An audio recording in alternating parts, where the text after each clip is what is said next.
सभी को जय सिया राम। रामचरितमानस में बाल कांड में दोहा संख्या 216 तक हम लोग पढ़ चुके थे।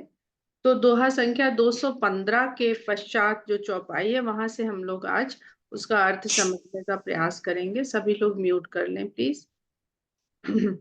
तो पहली चौपाई है दोहा संख्या 215 के पश्चात।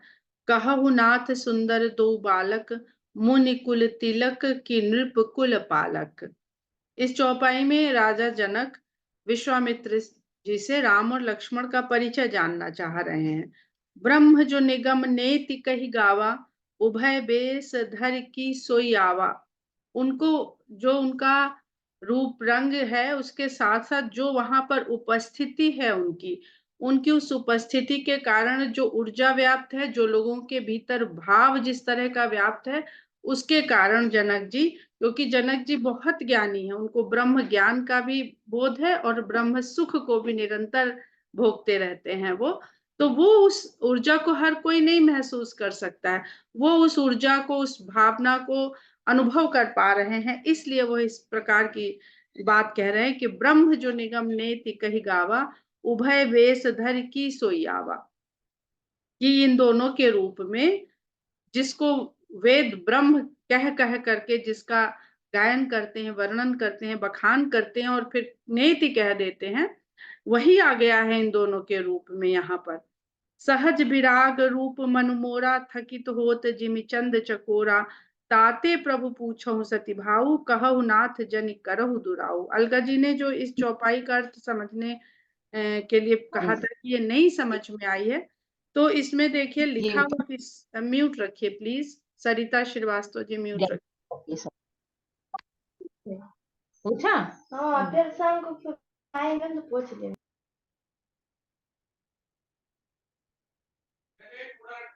एक तरफ तो वो खुद ही कह रहे हैं जनक जी कि सहज विराग रूप मन मोरा, जिसका मन वैराग्य रूप में हो चुका हो, वो किस प्रकार किसी भी वस्तु, प्राणी, मनुष्य, रूप, गुण किसी की तरफ आकर्षित कैसे हो सकता है।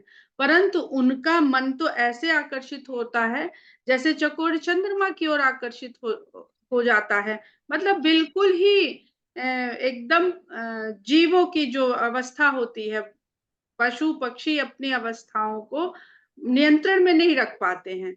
वो जैसे समय होता है, जब उनकी स्थिति परिस्थिति होती है, वो उसके अनुसार व्यवहार करने लगते हैं सहज रूप से। तो यहाँ पर जनक जी को यही आश्चर्य हो रहा है अपनी अवस्था को अनुभव करते हुए। ताते प्रभु पूछो सती भाव, इसलिए कह रहे हैं कि इस कारण में सत्य भाव जो मेरे भीतर भाव आ रहा है उसको मैं सच बखान करते हुए आपसे पूछ रहा हूँ। कहू नाथ जन करहु दुराऊ, मुझसे कुछ भी बिना छुपाए हुए आप इनका परिचय दीजिएगा। तो परिचय भी विश्वामित्र जी बिल्कुल वैसे ही देंगे जो समझने वाले के लिए पूरा परिचय होगा उनका। कहते हैं कि इन्हीं बिलोकत अति अनुरागा, बरबस ब्रह्म सुख ही मन त्यागा। इनको देख करके तो ऐसा अनुराग उत्पन्न हो रहा है मेरे मन में, मेरे हृदय में, कि बरबस ही बिना कोई प्रयास करे ब्रह्म सुख को मन त्यागे दे रहा है। कि वो सुख वहां भी नहीं है जो सुख यहाँ पर इनकी मात्र उपस्थिति से, मात्र इनको देखने से जिस सुख का अनुभव हो रहा है। तो यहाँ पर हम निर्गुण और सगुण के जो किस प्रकार भाव से जुड़ता है जीव, उसका भी यहाँ पर हम लोग बोध कर सकते हैं, समझ सकते हैं कि निर्गुण ब्रह्म के सुख को, यानी उसके आभास को सत्यता के रूप में अनुभव करना पाना बहुत कठिन है। आभास तो बहुत लोगों को हो जाता है, वो आभास ही रहता है, पर जिसने वास्तविक रूप में उसको दर्शन कर लिया, अनुभव कर लिया, अपने भीतर समाहित कर लिया, ऐसे बिरले लोग होते हैं। लेकिन सगुण ब्रह्म के सुख को बहुत सारे लोग अनुभव कर सकते हैं। उसके लिए इतने ज्यादा प्रयास की आवश्यकता नहीं है, इतनी कठिनाई नहीं है उसमें, क्योंकि सगुण से सगुण का अनुभव कर पाना सरल और सहज है। सगुण से निर्गुण का अनुभव कर पाने के लिए पहले हमें अपने भीतर के निर्गुणता को उसी सीमा, उसी अवस्था तक ले जाना पड़ेगा, और हम हैं गुणों से बने हुए। माया के 3 गुणों से ही हम बने हुए हैं। ये तो क्यों बार-बार हमारा मन फँस जाता है? क्योंकि वो गुण तो माया के ही हैं। वो अपना प्रभाव दिखाएँगे, हम धूप में चलेंगे तो हमको गर्मी लगेगी ही लगेगी। हम इससे कैसे बच सकते हैं? इससे मुक्त कैसे हो सकते हैं? हम बर्फीले क्षेत्र में जाएँगे तो हमको सर्दी लगेगी ही लगेगी, हम उससे बच नहीं सकते हैं। लेकिन कोई-कोई हम सन्यासियों को देखते हैं कि हिमालय पे बैठे हुए हैं, नग्न अवस्था में बैठे हुए हैं, बर्फ के ऊपर बैठे हुए हैं, उसी शीतल जो जल है बर्फ का पिघला हुआ, उससे स्नान भी कर रहे हैं। तो यानी वो लोग इन गुणों से अपने आप को परे कर चुके हैं। नहीं तो अगर इस शारीरिक क्षमता के द्वारा तो वो ऐसा नहीं कर सकते हैं। तो कह मुनि बिहसि कहेहु नृपनीका, वचन तुम्हार न होई अलीका। विश्वामित्र जी कहते हैं, हंस करके कहते हैं कि हे राजन, आपने बिल्कुल ठीक, भली बढ़िया अच्छी बात कही है। आपका वचन भला लीक से हट जाए, सत्य से हट जाए, ये कैसे हो सकता है? तो जिसने सत्य का बोध कर लिया है, उसके लिए ब्रह्म किसी भी रूप में रहेगा, वो सत्य ही रहेगा। कहते हैं ना, ब्रह्म सत्य जगत मिथ्या। तो जगत मिथ्या है, ये तो जनक जी ने अनुभव कर लिया है। लेकिन जब इस मिथ्या जगत में ब्रह्म ही आ जाए, वही रूप धर के मनुष्य की भांति, प्राणी की भांति, राजकुमार की भांति, तो जो ब्रह्म को जान चुका है, वो भ्रमित नहीं होगा। अगर भ्रमित हो रहा है, तो इसका मतलब अभी पूर्णता में अभी उसके कहीं न कहीं अपूर्णता रह गई। ये प्रिय सबहि जहाँ लगी प्राणी, मन मुस्काहि राम सुनि बानी। और विश्वामित्र जी कहते हैं, आपको प्रिय लग रहे हैं, इसमें कोई बड़ी बात नहीं है, क्योंकि ये प्रिय सबहि जहाँ लगी प्राणी। जहाँ तक भी प्राणी हैं, ये सबको प्रिय लगते हैं। ये बात सुन करके राम मन ही मन मुस्कुराने लगते हैं कि पूछने वाले ने ब्रह्म ज्ञान पूछ लिया और बताने वाले ने ब्रह्म ज्ञान बता दिया। लेकिन किसी ने कोई न साफ-साफ पूछा, न साफ-साफ उत्तर दिया।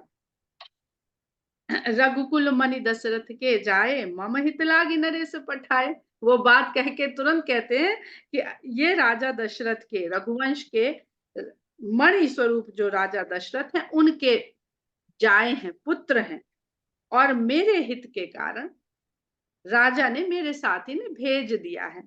राम लखन दो बंधु बर, सुंदर रूपशील बल धाम, मख राख्यो सब साखी जगु, जिते असुर संग्राम। इनके नाम राम और लक्ष्मण हैं, दोनों भाई हैं, और रूप, स्वभाव और बल के धाम हैं। इन्हीं के भीतर रूप भी वास करता है, इन्हीं के भीतर सारा सदाचार भी वास करता है, और इन्हीं के भीतर सारा बल वास करता है। इन्होंने मेरे यज्ञ की रक्षा करी है, जिसको सब कोई जानता है। सब साक्षी है इस बात के, मैं क्या बताऊं। जग जीते असुर संग्राम, और उस यज्ञ की रक्षा करते हुए इन्होंने असुरों को जीत करके युद्ध में, जग जीते असुर संग्राम, संग्राम में राक्षसों को जीत करके मेरे यज्ञ की जिस प्रकार रक्षा करी है, इसे सभी कोई जानता है। उसके साक्षी जो यहाँ पर मुनि समाज है, वो सब जानते हैं। मुनि तव चरण देख कहराऊ, कही न सकूं निज पुण्य प्रभाव। अब अगर ऋषि मुनि की संगत हो, बीच में जीव और परमात्मा के बीच में कोई गुरु, ऋषि, मुनि, ऐसा सिद्ध पुरुष है, विश्वामित्र के आश्रम का नाम सिद्धाश्रम है, ऐसा सिद्ध पुरुष पुरुष जीव और परमात्मा के बीच में है, तो जीव को परमात्मा का बोध होने में, अनुभव होने में क्षण भर नहीं लगता। अभी बड़ी सुंदर बात है कि जब हम लोग शुरू के प्रसंग पढ़ रहे थे, तो किस प्रकार ब्रह्म प्रकाश के रूप में प्रकट होता है, फिर प्रकृति के आदि शक्ति के साथ आता है, और प्रकृति के रूप में प्रकट होता है। सीता माता, बिना ब्रह्म को अगर प्रकट होने के लिए कहा जाएगा, तो सीता माता को प्रकट होना ही होना है। और क्यों छूटता जा रहा है? ब्रह्म ब्रह्म सामने होगा तो वो सुख और आनंद की अवस्था अवश्य मिलेगी, क्योंकि उसके भीतर से ही ये आनंद जो है सारे संसार में व्याप्त होता है। हम जितना ज्यादा प्रकृति से दूर होते जाते हैं, जो ब्रह्म से उपजी हुई है, ब्रह्म का प्राकट्य स्वरूप प्रकृति है, उतना ज्यादा हम आनंद से दूर होते जाते हैं। और जितना ज्यादा प्रकृति से दूर होके भौतिकता में फंसते जा रहे हैं, निवास करते जा रहे हैं, उतना ज्यादा हम अपनी सुख, शांति, आनंद को दूर करते जा रहे हैं। क्लेश, डिप्रेशन, एंजाइटी, इन सबको अपने साथ में, अपने भीतर और भरते चले जा रहे हैं। बहुत सीधा सिंपल सा सूत्र है ये। ब्रह्म के आनंद को अनुभव करना है तो ब्रह्म का प्रथम प्राकृत्य जो हमारे है उसके सानिध्य में जाना पड़ेगा हमें। उससे दूर जाएंगे तो उसका प्रभाव से हम लोग दूर होते चले जाएंगे। तो राजा जनक अब इस बात को किस तरह से बिना कहे अपनी कृतज्ञता प्रकट कर दें, तो कहते हैं कि हे मुनि, आपके चरणों का दर्शन कर पाना ये मेरे पुण्यों का ही प्रभाव है, कह न सकूं निज पुण्य प्रभाव। कौन से पुण्यों का प्रभाव है मैं ये कह नहीं सकता। तो उन्होंने ऋषि की, गुरु की महिमा का भी वर्णन कर दिया कि किस प्रकार बिना किसी प्रयोजन के, बिना किसी प्रयास के, विश्वामित्र की मात्र कृपा से जनक जी को ब्रह्म स्वरूप राम और लक्ष्मण का दर्शन हो गया है। सुंदर श्याम गौर दो भ्राता, आनंद हु के आनंद दाता। वही बात कह रहे हैं, ये सुंदर सांवले और गोरे जो दोनों भाई हैं, ये तो लगता है कि आनंद को भी आनंद देने वाले। आनंद, जो आनंद की अवस्था है, उसको आनंद मिलता कहाँ से है? वो इन्हीं के द्वारा, ब्रह्म के द्वारा, इसको सच्चिदानंद कहते हैं, उसके द्वारा ही आनंद मिलता है। इनका प्रीति परस्पर पावन, कहीं न जाई मन भाव सुहावन। इनकी जो पारस्परिक प्रीति है वो बहुत ही पवित्र है।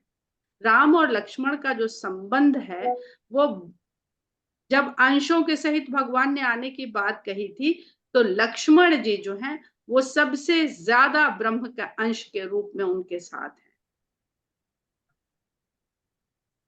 तो कहते हैं इनकी जो पारस्परिक प्रीत है वो बहुत पवित्र है। कहीं न जाई मन भाव सुहावन। ये मन में, ये जो भाव है ना, इन दोनों का जो संबंध है, ये मन में तो अनुभव करते बनता है, पर कहते नहीं बनता है। इसको कैसे कहा जा सकता है?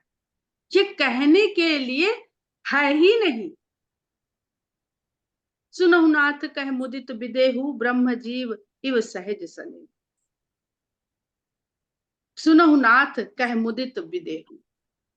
अब फिर विदेह शब्द का प्रयोग कर रहे हैं तुलसीदास जी, कि बहुत ही आनंदित होते हुए जनक जी कहते हैं कि हे नाथ, ब्रह्म जीव का यह जो सहज स्नेह संबंध, बस इतना समझ में आ। वही जो बात अभी हम कह रहे थे, हम लोग ये जानते तो हैं, ऋषियों मुनियों ने, बड़े बड़े सिद्ध जनों ने बताया है कि ब्रह्म के अंश से ही जीव उत्पन्न हुआ है, इसीलिए वो ब्रह्म की ओर ही भागना चाहता है, उसी आनंद की खोज करता रहता है सारे समय। लेकिन वो भटक क्यों जाता है, वो आनंद से दूर क्यों हो जाता है? ये जो सहज स्नेह संबंध है ब्रह्म और जीव के बीच का, वो इस भौतिक संसार बीच में आ खड़ा हो जाता है और इन दोनों को दूर कर देता है। पुनि पुनि प्रभु ही चितव नर नाहु, पुलक गात उर अधिक उछाऊ। बात तो विश्वामित्र जी से कर रहे हैं जनक जी, लेकिन बार बार बात करते हुए राम की तरफ ही देखने लगते हैं, क्योंकि मन उनका राम को ही देखना चाहता है। पुनि पुनि प्रभु ही चितव नर नाहु, बार बार राजा भगवान की ओर देखने लगते हैं, और जब जब देखते हैं तो उनका शरीर पुलकित हो जाता है और हृदय में उत्साह और बढ़ जाता है। मुनि प्रशंस नाई पद सीसु, चले उलवाई नगर अभिसु। मुनि की प्रशंसा करते हुए, उनके चरणों में शीश नवाते हुए, उनसे प्रार्थना करते हुए, उनसे आग्रह करते हुए राजा नगर में विश्वामित्र को लेकर के जाते हैं। सुंदर सदन सुखद सब काला, तहां बासुल दीन भुआला। और नगर में जो सबसे सुंदर भवन है और सभी काल में सुख देने वाला है, ऐसी व्यवस्था है वहां पर कि तीनों समय में वो सुख ही देगा। वहां पर ले जाकर के राजा विश्वामित्र मुनि को वास करवाते हैं, ठहराते हैं। करी पूजा सब विधि से बकाई, वहां पर ले जा करके भी उनका उसी तरह से स्वागत सत्कार करते हैं जैसे प्रथम सत्कार कर रहे हो अभी, और सब प्रकार से सेवा सत्कार करके वहां पर उनको ठहरा करके गयऊ राव गृह विदा, और उनसे विदा मांग करके उनसे अनुमति लेकर के राजा जनक अपने घर के लिए चले जाते हैं। ऋषय संग रघुवंश मनि करि भोजन विश्राम, बैठे प्रभु भ्राता सहित दिवस रहा भरि जाम। रघुकुल के मणि भगवान राम ऋषियों के साथ में वहां पर उस भवन में भोजन करते हैं, कुछ देर फिर विश्राम भी करते हैं, और अब सब लोग जब बैठ जाते हैं विश्राम आदि करके, तो दिन बस एक पहर शेष रह गया है। लखन हृदय लालसा बिसेखी, जाई जनकपुर आई देखी। लखन लक्ष्मण जी के हृदय में एक बड़ी इच्छा पैदा हो रही है कि अब आए हैं जनकपुरी तक, तो क्या यहीं पड़े रहेंगे, थोड़ा घूम फिर भी आए, देख भी आए। हम लोग घूमने जाते हैं, जब कोई ग्रुप जाता है तो कुछ लोगों की इच्छा होती है कि भाई अब आए हैं इतनी दूर तक चल के, तो चलो देख लिया जाए। कुछ की इच्छा होती है अरे बैठो आराम करो, अभी अभी तो इतना चल के आए हैं। तो वो ग्रुप में बनती नहीं है बात, आधे लोग जाना चाहते हैं, आधे लोग आराम करना चाहते हैं। तो इसी तरह से लक्ष्मण जी के मन में तो अब, और सबसे युवा भी हैं, सबसे छोटे भी हैं, तो उनका एनर्जी लेवल के क्या कहने हैं, वो कहाँ थकने पकने वाले हैं, वैसे भी नहीं थकते हैं। तो उनके मन में इच्छा है कि जनकपुर को देखाया जाए। प्रभु भय बहुरी मुनि ही सकुचाही, प्रकट न कहाही मन ही मुस्काई। लेकिन दिक्कत यह है कि वो सबसे छोटे हैं, अब कहें तो कैसे कहें, कोई कह दे तो चल पड़े अभी। तो इच्छा होते हुए भी भगवान का भय भी है, कहेंगे कि यहाँ आए हो उनकी सेवा करने के लिए, तुम उसमें अपना बीच में ये लगा रहे हो कि नगर देखा है, जिस काम को आए हो उसी काम पर फोकस करो अपने आप को। तो इस भय से नहीं करें, और कोई भय नहीं है कि डांट पड़ जाएगी, मार पड़ जाएगी। भय ये है कि हम अपने उद्देश्य को तो ध्यान में रखें कि गए कॉन्फ्रेंस के लिए हैं जयपुर में, और इच्छा हो रही कि जाए वहां, कौन सी बाजार थी वो, जौहरी बाजार हो, बापू बाजार, यहाँ शॉपिंग भी कराएं, सामान भी ले आए, तो क्या होएगा, कुछ लोगों का बहुत सुंदर वहां पर ऐसा उद्बोधन होगा जो उनसे छूट जाएगा। तो हम जिस काम के लिए आए हैं उस काम पर पहले फोकस करना चाहिए। तो ये भय है उनको। प्रभु भय बहुरी मुनि ही सकुचाही, और मुनि का संकोच भी है कि उनसे भी बड़े, वो नहीं बोल रहे हैं उनके आगे, तो उनसे भी बड़े, अब हम कैसे कह पाए कोई बात। तो प्रकट न कहा ही मन ही मुस्काही, सामने से तो नहीं कह रहे हैं लेकिन मन में मुस्कुरा रहे हैं। अब ये तुलसीदास जी ने क्या बात लिखी कि मुस्कुरा क्यों रहे हैं, मुस्कुरा इसलिए रहे हैं कि उनके साथ भगवान राम जो परमेश्वर हैं, और परमेश्वर अंतर्यामी है, वो आपके मन की हर बात को जानता है, हर इच्छा को जानता है। तो इच्छा अगर वो आपके अनुरूप है, सात्विक है, सच्ची है, तो वो इच्छा तो वो पूरी ही कर देंगे, हम कहें या न कहें। तो ये बहुत बड़ा यहाँ पर एक संदेश गोस्वामी जी कहते हैं कि जो इच्छा करी हो मन माही, हरि कृपा कछु दुर्लभ नाही। उसको बार बार कहने, हम कहते हैं ये हम अपने आप को, क्योंकि हम एक सीमित अवस्था में रहते हैं, तो हमें कहने की आदत है इसलिए हम कहते हैं। लेकिन लक्ष्मण जी तो खाली मन ही मन में मुस्कुरा रहे हैं कि इच्छा हमारे मन में आई है तो देखना पूरी तो होएगी ही। राम अनुज मन की गति जानी, भगत बछल ताहि अहुलसा। और रामचंद्र जी भी लक्ष्मण जी के मन में क्या क्या चल रहा है और उसके लिए क्या चल रहा है कि हम तो पूरी करेंगे ही।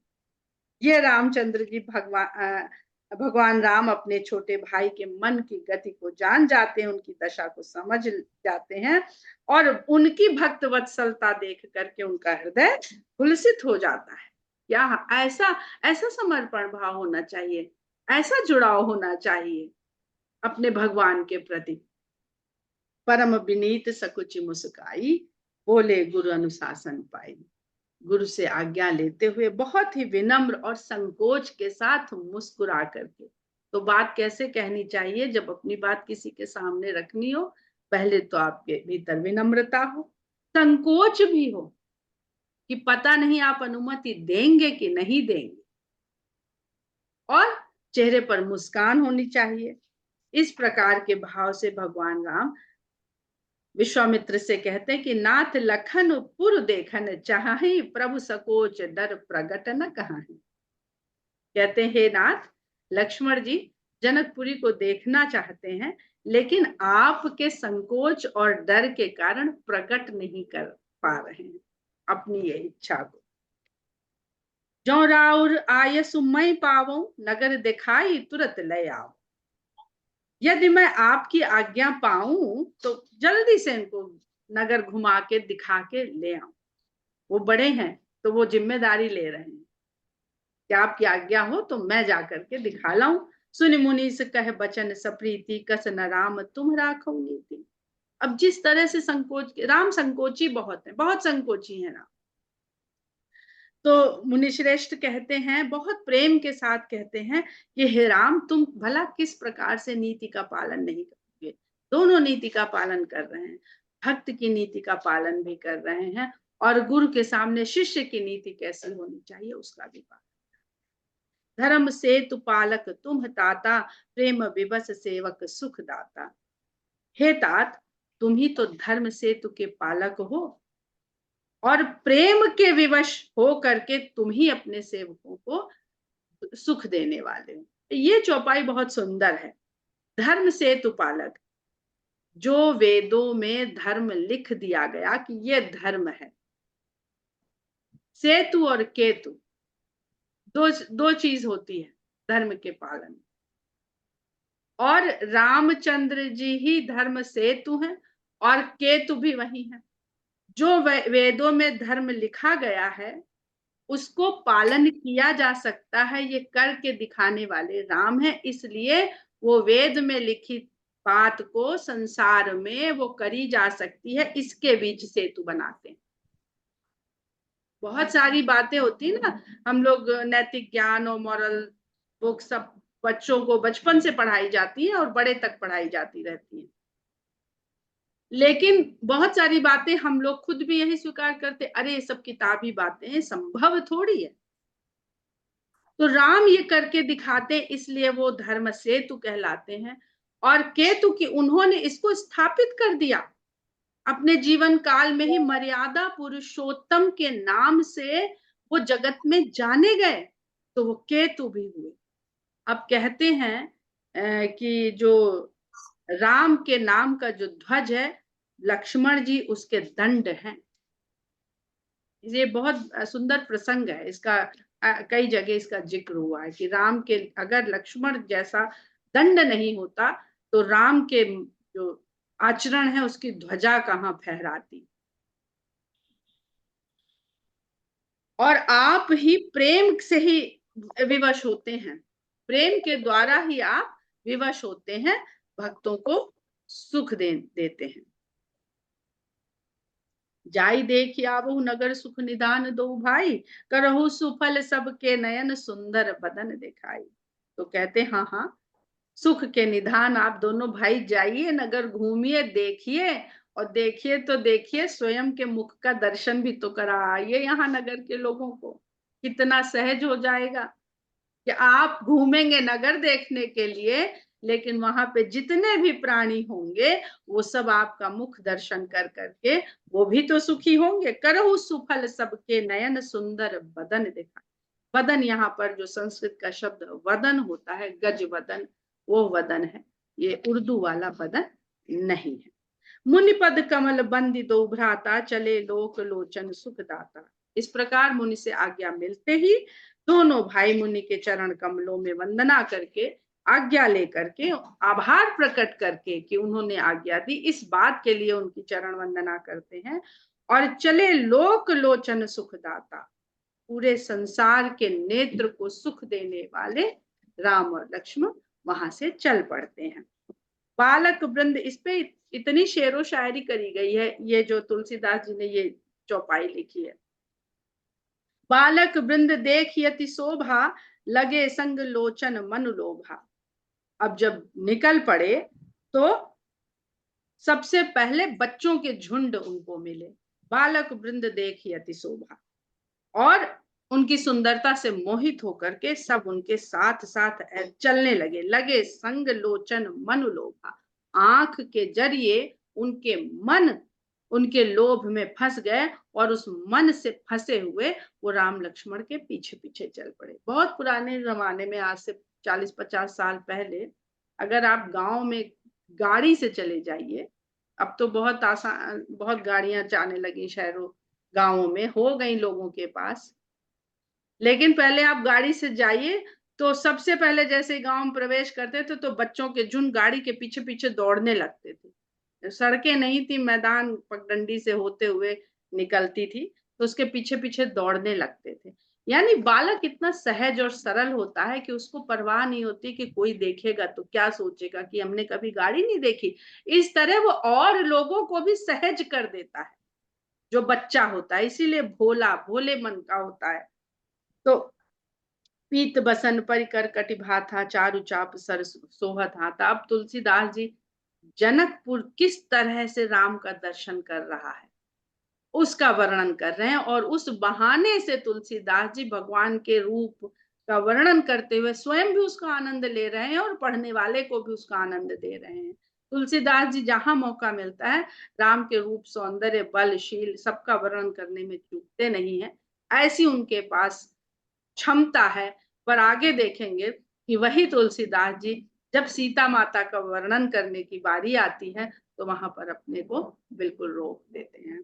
तो कहते हैं कि पीताम्बर पहना हुआ है, कमर पे जो कसा हुआ है, पटका कसा हुआ है, उसमें तरकश बांधा हुआ है, और हाथ में सुंदर धनुष बाण उन्होंने ले रखा है। तन अनुहरत सुचंदन खोरी, श्यामल गौर मनोहर जोड़ी। ये जो सांवले और गोरे की जोड़ी चली जा रही है, इन्होंने अपने तन के अनुरूप, क्योंकि भाई एक सांवले हैं और एक गोरे हैं, तो अपने रंग के, जो तन का रंग है उसके अनुरूप उन्होंने चंदन की खोरी, उसके लेप को लगा रखा। क्या है ये? फाउंडेशन। अगर आज गोरे को सांवले का फाउंडेशन लगा दीजिए तो भद्दा लगेगा, और गोरे को सांवले वाला लगा दीजिए तो भद्दा लगेगा। तो जो श्रृंगार करना चाहिए वो अपने शरीर के अनुरूप करना चाहिए, अपने रंगत रूप उसके अनुरूप करना चाहिए। के हरि कंधर बाहु विशाला, उर अति रुचिर नागमणि माला। चौड़े कंधे हैं सिंह के समान और विशाल भुजाएं हैं। उनके हृदय में सुंदर गजमुक्ता की माला पड़ी हुई है। सुबह सोन सर सी रूह लोचन, बदन मयंक ताप त्रय मोचन। उनके नेत्र लाल कमल कमल के समान हैं, और जो चंद्रमा के समान मुख है वो इस संसार के तीनों तापों से मुक्त कराने। जब जब ताप की बात करते हैं तुलसीदास जी, तब तब रामचंद्र जी के मुखड़े को चंद्रमा की शीतलता होती है। इसलिए जब जब बल की बात है, ज्ञान की बात है, प्रकाश की बात है, तब तब वो सूर्य के समान है, और जब जब तापों से मुक्ति की बात है तब तक वो चंद्रमा के समान है उनका मुख। इसीलिए सूर्यवंशी रामचंद्र हैं। उनके अंदर तेज भी है, बल भी है, ज्ञान भी है, प्रकाश भी है, लेकिन सब मनुष्य तक पहुंचने में शीतलता प्रदान करने वाला है।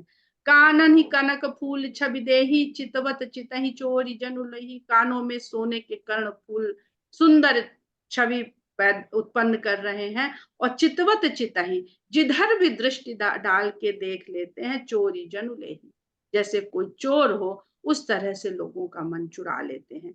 चितवन चारु भ्रुकुटी बर बाकी, सुंदर चितवन है उनकी, और टेढ़ी भौहें हैं। तिलक रेख शोभा जनु चाकी, उन भौहों के बीच में जो सुंदर तिलक बनाया गया है वो ऐसा लगता है कि सौंदर्य को मोहर बंद कर दिया गया है, उसको सत्यापित कर दिया गया। मोहर कब लगती है? सत्यापित कर दिया गया, किसी ने देखा और उसमें नीचे मोहर ठोक दी कि हाँ जो भी पढ़ा ये सब सत्य सिद्ध किया जाता है। तो वो जो तिलक है सुंदर भगवान के मस्तक पर, वो उस सुंदरता को मान लो मोहर बंद करके सत्यापित करता है। रुचिर चौतनी सुभग सिर मेचक कुंचित केस, नख सिख सुंदर बंधु दो शोभा सकल सुदेश। शीश पर चार कोनों वाली सुंदर टोपी पहन रखी, टोपी शब्द बहुत बाद में आया होगा, और शीश पर काले और घने घुंघराले बाल हैं।